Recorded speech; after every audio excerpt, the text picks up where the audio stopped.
कि नक्शों पर क्या होता है। चलिए पहले हम ये देख लेते हैं कि फटाफट से स्टडी विथ नीलम ऐप को डाउनलोड कर लीजिए। और आपको लाइक करना है तो लाइक तो बिल्कुल करिएगा ही करिएगा, क्योंकि हम लोग आपके लाइक के लिए ही वीडियो बनाते हैं। ऐप को डाउनलोड कीजिए, यहाँ पर बहुत सारी फैसिलिटीज़ मिलेंगी। स्टडी विथ नीलम ऐप को ज्वाइन कर लीजिए। चलिए हम आगे की बात करते हैं। मैं रोज़ बोलती हूँ, आप लोग समझ गए होंगे कि आपको चैनल को लाइक करना है, सब्सक्राइब करना है और शेयर ज़रूर करना है, और इस वीडियो को भी आप लाइक करेंगे। ओके, तो देखिए ये मुद्दा है पाकिस्तान का, हम जिस पर डिस्कशन करने वाले हैं ये है पाकिस्तान का नया मैप। ओके, ये पाकिस्तान ने रिलीज किया है 4 अगस्त 2020 को। इस मैप में क्या है, जो हमारा क्षेत्र है, क्या, जूनागढ़, ये हमारा क्षेत्र कौन सा है, जम्मू कश्मीर। इस जम्मू कश्मीर वाले क्षेत्र में ये जो वाला है ये क्या है, पाक ऑक्युपाइड कश्मीर है। और इस मैप में जो ये हमारा एरिया है, अभी हमारे एरिया में है ये, इसे पाकिस्तान ने अपने मैप में दिखाया है। ओके, ये वाला जो एरिया है, आपको आश्चर्य होगा जो पाकिस्तान ने अपना जम्मू कश्मीर वाला जो चीन वाला क्षेत्र उसे यहाँ पर नहीं दिखाया है। ठीक है, क्यों, क्योंकि ये चीन का एरिया मानता है उसे, और ये वाला जो हमारा एरिया है इसे क्या मान रहा है, ये अपना एरिया मान रहा है। जबकि ये है कौन सा, पीओके, पाक ऑक्युपाइड कश्मीर। और यहाँ पर इसने हमारे जूनागढ़ वाला जो क्षेत्र है, कौन सा, जूनागढ़, ये वाला क्षेत्र जो है इसे किसके अंडर में बताया है, खुद का क्षेत्र इसे बताया है। तो हम देखेंगे आज क्या है ये मुद्दा, क्यों अपने क्षेत्र में बताया। ठीक है, उससे पहले आप लोगों को एक चीज क्लियर कर देती हूँ। जिन स्टूडेंट को ये लगता है कि सिर्फ किसी भी क्षेत्र को अपने मैप में दिखाने से वो आपका हो जाएगा, तो नहीं। लेकिन क्या होता है, जैसे गूगल सर्विस हुई, ठीक है, यूएनओ हुआ, ये जो इंटरनेशनल ऑर्गेनाइजेशन है ये क्या करते हैं, जैसे ही कोई देश अपना नया मैप जारी करता है तो उस मैप को, गूगल मैप को भी वैसे ही दिखाना पड़ता है जैसा उस देश की सरकार चाहती है। और जो वर्ल्ड पर आप मैप देखेंगे, अगर आप वर्ल्ड पर भारत को सर्च कीजिएगा वर्ल्ड मैप में इंडिया, तो आपको वो मैप जब दिखाता है तो उस मैप में जो हमारा डिस्प्यूटेड एरिया है, कौन सा, जम्मू कश्मीर वाला, तो वो लोग क्या करते हैं, इस वाला जो हमारे सर वाला जो क्षेत्र है उसे काट कर दिखाते हैं। क्यों, क्योंकि उसका एक एरिया तो ये कहाँ दिखाते हैं, ये दिखाते हैं एक एरिया आपके चाइना में, और दूसरा क्षेत्र हमारा दिखाते हैं किसमें, पाकिस्तान में, पाक ऑक्युपाइड कश्मीर। जबकि आप इंडियन ऑफिशियल मैप देखेंगे तो उसमें आपको ऐसा नहीं दिखाते, क्योंकि चाइना ने हमारे क्षेत्र को हथियाया है अवैध रूप से, और पाकिस्तान ने भी, ठीक है, तो वो हमारा ही क्षेत्र है। अब बात करते हैं इस नए मैप की। तो इस नए मैप में जो जूनागढ़ रियासत है उसको पाकिस्तान ने अपना क्षेत्र बताया है, तो हम इस पर डिस्कशन करेंगे। ओके, ये रहा आपका जूनागढ़। आपको अगर गुजरात की लोकेशन याद हो तो ये पश्चिम में स्थित है भारत के, ठीक है, पश्चिम में स्थित है। और ये जो जूनागढ़, ठीक है, ये जो मानवार, ये क्या है, यहाँ की एक छोटी रियासत है, और ये भी इम्पोर्टेंट है। तो जूनागढ़ और मानवार दोनों को ही क्या करा गया है, पाकिस्तान ने बताया है कि ये हमारा क्षेत्र है, ठीक है, और भारत ने इस पर कब्जा करके रखा है। मतलब ये बताता है कि इस क्षेत्र पर भी पाकिस्तान का ही अधिकार होना चाहिए। लेकिन बात असल में क्या है, अब हम इस पर डिस्कस करेंगे। देखिए क्या हुआ था, जब अंग्रेजों ने ब्रिटिश शासनकाल में 1947 में स्वतंत्रता अधिनियम को पारित किया था, ठीक है, सभी क्षेत्रों को 3 विकल्प दिए गए थे, जो ब्रिटिश शासित क्षेत्र थे, स्वतंत्र क्षेत्र थे, या रियासतें थी। ठीक है, 3 क्षेत्रों में बटा था पूरा देश। तो ये 3 विकल्प दिए गए थे। भारत को आज़ादी दी जाएगी कब, अगस्त 1947 में, और अगस्त 1915 15 अगस्त 1947 को भारत को स्वतंत्रता मिली, और 14 अगस्त 1947 को पाकिस्तान को स्वतंत्रता मिली, इसी एक्ट के अनुसार। ओके, तो देखिए क्या दिए गए थे 3 विकल्प। पहला दिया गया था, एक विकल्प था पाकिस्तान में शामिल होना, दूसरा था हिंदुस्तान में शामिल होना, और तीसरा था कि यहाँ रियासतें स्वतंत्र भी रह सकती हैं। तो जूनागढ़ जो रियासत थी, ये कौन थे भाई, इन व्यक्ति को आप लोगों ने कभी देखा हो, जिन्हें नहीं देखा उन्हें बता दूं, ये माउंटबेटन थे, जो नहीं चाहते थे कि कोई भी रियासत क्या हो, स्वतंत्र रहे। ये चाहते थे कि, और ब्रिटिश शासन में भी बहुत सारे लोगों की विचारधारा थी कि या तो भारत और पाकिस्तान का अगर विलय हो रहा है तो इसमें से कोई भी क्षेत्र स्वतंत्र रहने की कंडीशन में ना रहे। तो ये भी चाहते थे कि रियासतें क्या हों, या तो पाकिस्तान में विलय कर लें या फिर भारत में विलय कर लें। ओके, तो ये माउंटबेटन ने भी यहाँ प्रयास किया कि रियासत क्या हो, भारत में शामिल हो जाए। तो देखिए कौन कौन से क्षेत्र विवादित रहे, जम्मू कश्मीर, हैदराबाद, जूनागढ़, ऐसी रियासतें थी ये भारत में शामिल नहीं होना चाहती थी तथा यहाँ रियासतें स्वतंत्र रहना चाहती थी। कौन कौन सी? कश्मीर, हैदराबाद और जूनागढ़। अब हम यहाँ पर मुद्दा है हमारा जूनागढ़ का, तो आप इसकी लोकेशन देख लीजिए पहले। ये है भारत में यहाँ पर पूर्व में क्या है? गुजरात, और गुजरात के यहाँ पर पूर्व में स्थित है जूनागढ़। ओके, तो यहाँ से जूनागढ़ के बारे में हम डिस्कस करेंगे। देखिए, जो जूनागढ़ क्षेत्र था, क्या हुआ था इस पर? पाकिस्तान यहाँ पर क्या थी? यहाँ जूनागढ़ की जो 80%, इस क्षेत्र को पूरे को क्या बोलते हैं? सौराष्ट्र बोला जाता है। ठीक है, आप याद रखेंगे, सौराष्ट्र के अंतर्गत ही आता है जूनागढ़ रियासत आती थी। ठीक है, इस क्षेत्र की जो 80% जनसंख्या थी वो क्या थी? हिंदू थी, और शासक क्या थे? मुस्लिम थे। ठीक है, तो वो क्या चाहते थे वो शासक कि इसका विलय किस में हो? इसका विलय हो पाकिस्तान में। ठीक है, ये उसके मैप है, अभी हम मैप पे डिस्कस करेंगे। इससे पहले हम हिस्ट्री डिस्कस कर लेते हैं। गुजरात के जूनागढ़ में 1730 में मोहम्मद शेर खान बॉबी मुगलों के अधीन स्थापित हुआ। ठीक है, ये जूनागढ़ रियासत किसके अधीन स्थापित हुई थी? मुगलों के अधीन थी। और यहाँ जूनागढ़ रियासत के सूबेदार मुगलों की तरफ से कौन थे? 1730 में मोहम्मद शेर खान बॉबी थे। परंतु जैसे जैसे मुगल साम्राज्य कमजोर पड़ता गया, इसके अधीन राज्यों ने स्वयं को स्वतंत्र घोषित करना प्रारंभ कर दिया था। जूनागढ़ के अंतिम नवाब कौन थे? महावत खान रसूल खान। ये क्या थे? जूनागढ़ के अंतिम नवाब थे। जूनागढ़ का भारतीय संघ में शामिल नहीं होने का कारण यह भी माना जाता है कि यहाँ की 80% जनसंख्या क्या थी? हिंदू थी। मात्र 20% जनसंख्या ही क्या थी? मुस्लिम थी। और शासक कौन थे यहाँ के? मुस्लिम थे। ठीक है, उल्टा चल रहा था, मतलब जम्मू कश्मीर में क्या था? वहां की जनसंख्या मुस्लिम है और शासक क्या थे? हिंदू थे। और उसके विपरीत जूनागढ़ में क्या था? यहाँ के जो शासक थे वो क्या थे? वो मुस्लिम थे, और जनसंख्या क्या थी? अधिकांश हिंदू थी। ठीक है, तो इसलिए भारत सरकार क्या चाहती थी कि ये क्षेत्र कहाँ शामिल हो? भारत में शामिल हो। 9 मई 1947 में जूनागढ़ के दीवान कौन थे? शाहनवाज भुट्टो। क्योंकि जो यहाँ के नवाब थे वो उस समय क्या थे? प्रशासन में इतने ज़्यादा संलिप्त नहीं थे, और यहाँ की जो इतना भी प्रशासन था वो कौन संभाल रहे थे? तो वो संभाल रहे थे दीवान शाहनवाज भुट्टो। ठीक है, क्योंकि महावत खान अन्य राजाओं की भांति ही प्रशासन पर इतना ध्यान नहीं देते थे। शाहनवाज खान ये कहाँ के थे? यहाँ के जो नवाब थे जूनागढ़ के, ये जूनागढ़ के जो दीवान थे ये थे कराची के, और ये एक सिंधी थे। मतलब आप समझ सकते हैं कि इनका जो प्रभाव था वो कहाँ का था? ज़्यादातर पाकिस्तान का इन पर प्रभाव था। पाकिस्तान के कराची से होने के कारण मोहम्मद अली जिन्ना से ये इनके अच्छे संबंध थे, और एक ये राजनीति को अपने फ्यूचर के रूप में भी देखते थे, क्योंकि जो बॉम्बे काउंसिलिंग थी उसमें ये मंत्री के पद पर भी रह चुके थे। कौन? महावत खान। ठीक है, भुट्टो। जिन्ना ने यहाँ चाहा कि जूनागढ़ रियासत पाकिस्तान में शामिल हो जाए, जबकि नवाब के विचार क्या थे? रियासत को स्वतंत्र रखने के थे। क्या चाहते थे नवाब के ये स्वतंत्र रहे।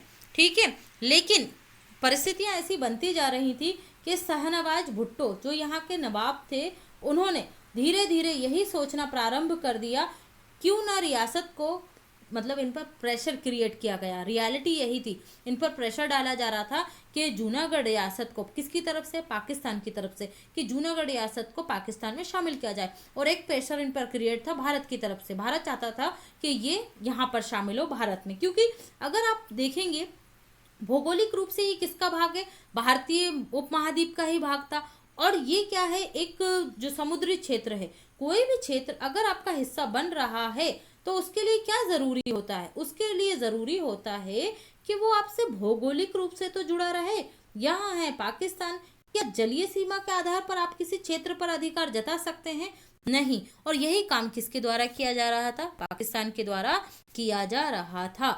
जिन्ना ने चाहा कि जूनागढ़ रियासत पाकिस्तान में शामिल हो जाए, जबकि नवाब के विचार क्या थे? इसको स्वतंत्र रखना चाहते थे नवाब शाहनवाज भुट्टो। और हुआ भी यही। नवाब ने 15 अगस्त 1947 को पाकिस्तान में शामिल होने की मांग रखी। जब भारत सरकार को इससे पता चला कि नवाब के विचार क्या हो रहे हैं, भारत की जो परिस्थितियां उससे विपरीत हो रहे हैं, नवाब के फैसले के बाद दिल्ली से किसको भेजा गया नवाब को मनाने? बीपी मेनन को भेजा गया। बीपी मेनन ने अपनी बायोग्राफी में जूनागढ़ के मुद्दे को बहुत अच्छे से बताया है। अगर आपको टाइम मिले तो इनकी मेनन की जो बायोग्राफी है वो जरूर देखिएगा।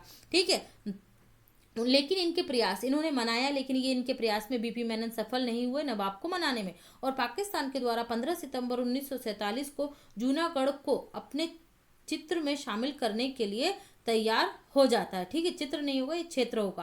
पाकिस्तान क्या करता है, नवाब पे प्रेशर डालता है और जो शाहनवाज है वो भी मान जाते हैं, और इस तरीके से पाकिस्तान क्या करता है, इसको जूनागढ़ को 15 सितंबर 1947 को अपने क्षेत्र में शामिल करने के लिए मान जाता है, तैयार हो जाता है।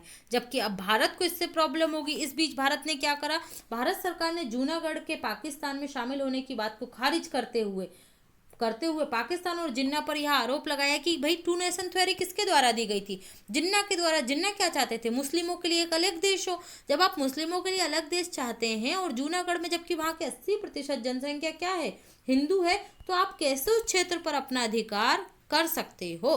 तो पाकिस्तान और जिन्ना की तरफ से यह जवाब आया कि जम्मू कश्मीर की जनसंख्या भी क्या है, वहाँ पर मुस्लिम है, लेकिन वहाँ का शासक क्या है, मुस्लिम है और हिंदू है, तो फिर वहाँ पर आपका ऐसा अधिकार कैसे हो सकता है भारत का। तो ये तर्क वितर्क बहुत लंबे समय तक बयानबाजी चलती रही। ठीक है, टू नेशन थ्योरी के बाद, और पाकिस्तान की, हिंदुस्तान और पाकिस्तान की मांग को बताकर इस तरीके का इन्होंने बातें चलती रही, बयानबाजी चलती रही। ठीक है, तो पाकिस्तान में भारत ने ये विरोध किया कि ये इसमें शामिल नहीं हो सकता जूनागढ़ पाकिस्तान में। ठीक है, जूनागढ़ रियासत के अंतर्गत ही दो क्षेत्र आते थे, मंगरोल और बाबरियाबाद। ये दोनों भी क्या थी, देखिए एक बड़ी रियासत होती है और उसके अंतर्गत, जैसे आज जिले के अंतर्गत तहसीलें आती हैं, ठीक है, तो वो ऐसा तो है नहीं कलेक्टर के बाहर हो, वो भी इसी के अंतर्गत आती हैं। ठीक है, इसी तरीके से जूनागढ़ रियासत में छोटी रियासतें थी जो जूनागढ़ रियासत के अंतर्गत आती थी, मंगरोल और बाबरियाबाद। इन दोनों छोटी रियासत क्षेत्रों को भारत ने क्या लिया, अपने प्रभाव में लिया और इन्हें तैयार कर लिया कि ये भारत पर शामिल होने के लिए हस्ताक्षर करें। जब इन दोनों रियासतों ने भारत में शामिल होने के लिए तैयार हुई, तब जूनागढ़ रियासत के द्वारा क्या कहा गया, जूनागढ़ रियासत ने ये कहा कि जब ये हमारे क्षेत्र में आती हैं तो ये इस क्षेत्र में, या ये अपने आप को स्वतंत्र नहीं है भारत में शामिल करने के लिए।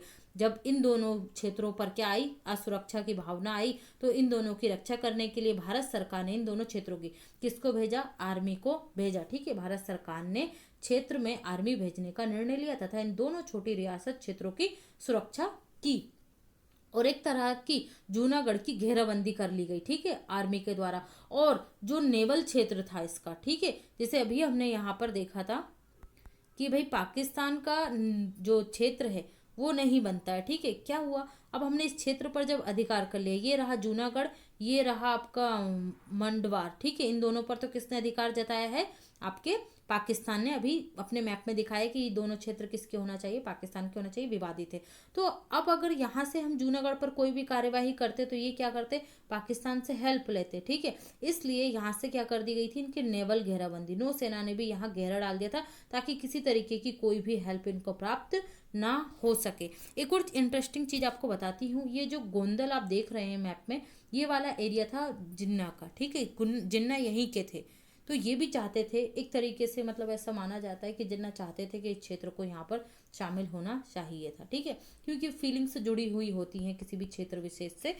तो यहाँ पर हम आगे बात करते हैं कि जो सेना भेजी गई, तो सेना ने इस क्षेत्र की रक्षा की और एक तरह की जूनागढ़ की घेराबंदी कर ली गई जिससे पाकिस्तान को उसकी किसी तरह की सहायता प्राप्त ना हो सके। नवाब को यह एहसास होने लगा कि वह जूनागढ़ में नहीं रह पाएंगे। क्यों, क्योंकि आर्मी ने उनको घेर लिया था और परिस्थितियां ऐसी हो गई थी कि वो समस्याओं में उलझते जा रहे थे। क्योंकि जो छोटी छोटी रियासतें थी, इन्होंने जूनागढ़ के आसपास के क्षेत्रों पर भी क्या कर लिया था, अधिकार अपना जताने लगे थे। ठीक है, इसलिए वह सारा पैसा, कौन, नवाब, जो शहनवाज भुट्टो थे, सारा पैसा और परिवार सहित 25 अक्टूबर 1947 को कहाँ चले गए, एरोप्लेन के द्वारा ये पहुंच गए हैं हवाई जहाज से कराची। कहाँ पहुंच गए, कराची। आपने अभी सुना भी होगा न्यूज में कि पाकिस्तान के जो नवाब का पैसा था उस पर कुछ विवाद भी हुआ था ना, और नवाब को अपना प्रशासन देकर चले गए। सॉरी, वो हैदराबाद का मुद्दा था। और नवाब को अपना प्रशासन देकर चले गए। ठीक है, जो यहाँ के नवाब थे, ठीक है, राजा जो थे,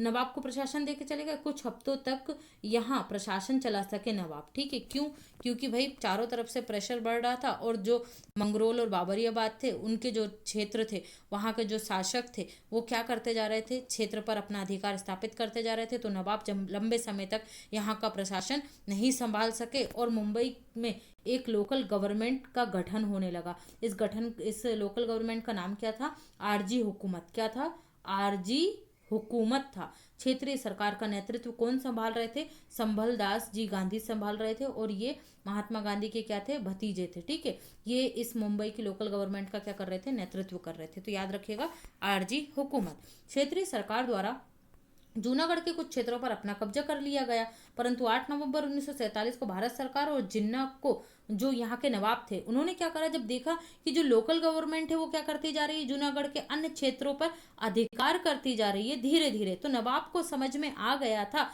कि अब जो नवाब के जो दीवान थे उन्हें समझ में आ गया था कि अब उनका जूनागढ़ पर कोई अस्तित्व नहीं रहेगा। इसलिए उन्होंने क्या करा, 8 नवंबर 1947 को भारत सरकार को और जिन्ना को एक पत्र लिखकर बताया कि प्रशासन और नागरिकों को बहुत सारी समस्याओं का सामना करना पड़ रहा है। ओके, और भारतीय सरकार को आधिकारिक रूप से क्षेत्र को संभालने के लिए आमंत्रित किया गया, और भारत की आर्मी जूनागढ़ के क्षेत्र के प्रशासन को 9 नवंबर को संभाल लेती है। ठीक है, 9 नवंबर को एक नए गवर्नर को यहाँ पर नियुक्त किया जाता है जूनागढ़ में भारत सरकार की ओर से, जो इस क्षेत्र को संभाल रहा था। ठीक है, इस घटनाक्रम के बाद पाकिस्तान की प्रतिक्रियाएं आने लगती और उसके द्वारा कहा गया कि जूनागढ़ का जबरदस्ती या जबरन विलय किया गया है। ओके, तो ये विलय करने में किसने भूमिका निभाई थी? सरदार वल्लभ भाई पटेल ने। इन्होंने भारत के एकीकरण में बहुत ही मजबूत भूमिका निभाई, जिसमें जूनागढ़, हैदराबाद और कश्मीर का भारत में विलय था, और एकीकृत भारत के निर्माण में इनके योगदान की वजह से ही गुजरात में इनकी क्या बनाई गई है?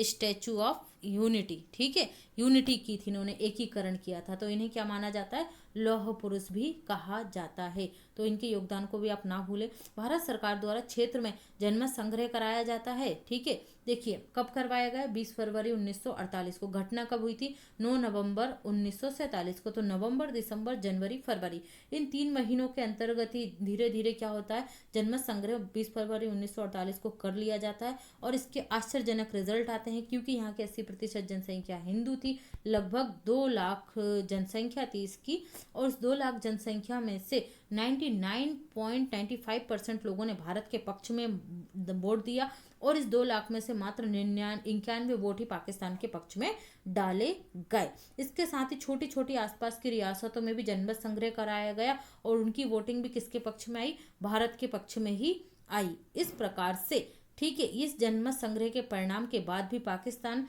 द्वारा यह मुद्दा कहाँ उठाया गया? यूनाइटेड नेशन में। तो आपको ये पता होना चाहिए कि जम्मू कश्मीर जो अनरिजॉल्व्ड है यूनाइटेड नेशन में, उसी तरीके से जूनागढ़ भी एक अनरिजॉल्व मुद्दा है। लेकिन पाकिस्तान ने क्या करा? अभी तक सिर्फ वो अंतर्राष्ट्रीय स्तर पर जम्मू कश्मीर का ही मुद्दा उठाता रहा है, उसने जूनागढ़ को इतना इम्पोर्टेंट नहीं दिया था।